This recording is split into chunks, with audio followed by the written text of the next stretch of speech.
This hero's journey is a huge part of every movie or book that you love that's fiction. But did you know that it's also a really great structure for a nonfiction book? If you're writing a nonfiction book that you mean to be transformational for the reader, and that's the only kind I really like, because those are the ones that people are actually going to read. Even if you're making a memoir, I want you to think about making it transformational for the reader. What are the lessons that you've learned in life that you can pass on to someone else? How did you get to where you are that you can give that book that's the person that's like you used to be? How can you give them that book so that they can get where you are without having to go through what you've gone through? That's why most of us write books, Christian books, self-help books, transformational books. So consider the hero's journey for the nonfiction book. You've got ordinary life. I'm the reader. I pick up the book and I'm living my life. I'm working my job. I'm living in my house with my family, whatever my day-to-day life is. I've got this kind of hunger inside. I don't quite know what it is, but there's something about your book title and your core thesis that kind of sparks my attention. I see your book and I get a call to adventure. Just to read this book is going to be an adventure, but then also reading the book and then accepting the premise and the transformation process that you're asking me to go on is another call to adventure. And so I get an introduction in your book and I hear about your life and how you got where you got to this point today, where you're writing this book. You're probably going to describe the way you were before you knew what you knew when you were in your ordinary life, before you went on your adventure. You're going to probably describe other people that you know, statistics, research, whatever it is that says, look, ordinary life is no bueno no longer, and we need to go somewhere. I needed to go somewhere, and I think you need to go somewhere. Come with me on this journey. That's the call, crossing the threshold. So the stages of the hero's journey, and forgive me, I'm going to look down and read them so that I don't forget. But you're in the ordinary world. You get the call to adventure. You refuse the call. You meet the mentor. You cross the threshold. You face tests, allies, enemies.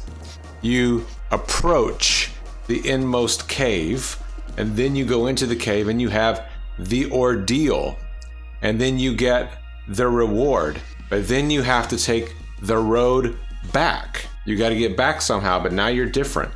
You have the reward. You receive a resurrection. You've kind of died. The old you is dead and the new you has returned, and the last part is you return with the elixir.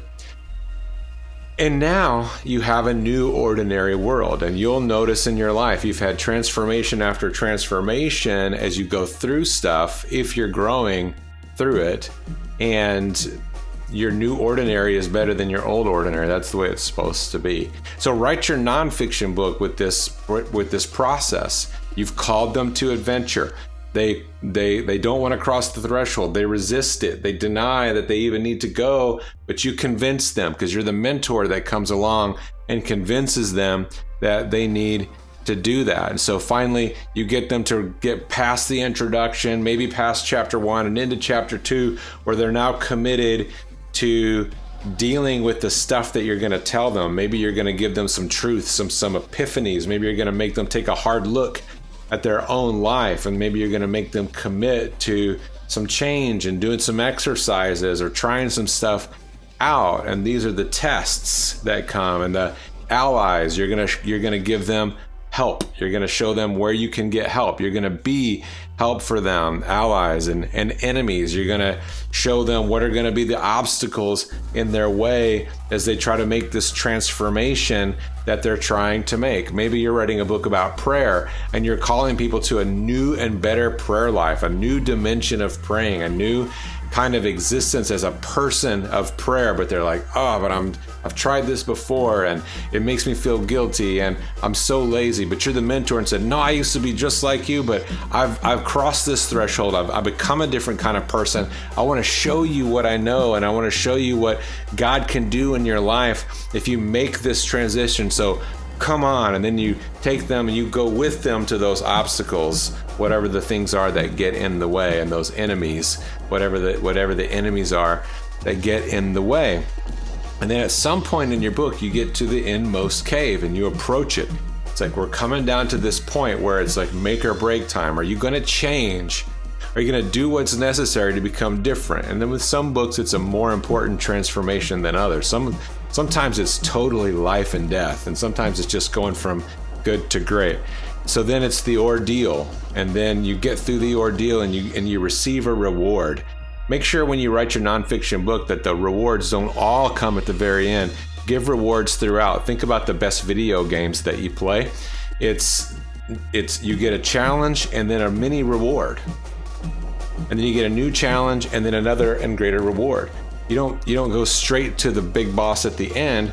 You get this feeling of setting goals, doing hard things, but then achieving the reward for it. I always tell my kids the reason you like these video games so much is because it mimics what life is supposed to be like. I hope that you're living your life that way and seeking to level up by taking on the challenges and receiving the rewards. And I hope that if you're writing a book, that you give these rewards throughout for each of these ordeals. And then there's the road back, and it's kind of like, what now? What do you need to know now? You've made this big decision, you've made this big transformation, you've tried this big thing, you've accepted this premise. So what's it going to look like now as you head back with the elixir? And the idea is the hero comes home and he's got the treasure and he can help people with it. He's got the newfound knowledge, he can help people with it. He's got newfound wisdom, he can help people with it. So I like, part of what I like to do in the end of a book like this, the return home with the elixir, is how can we start a community so that we can spread this message together. Anyway, that's real quick on the hero's journey for writing a nonfiction book. I hope that was helpful. My name's Jeff Miller at ChristianGhostwriting.com. I write books. I also run a writing course. If you're interested in either one of those things, then hit me up. My Calendly link is below.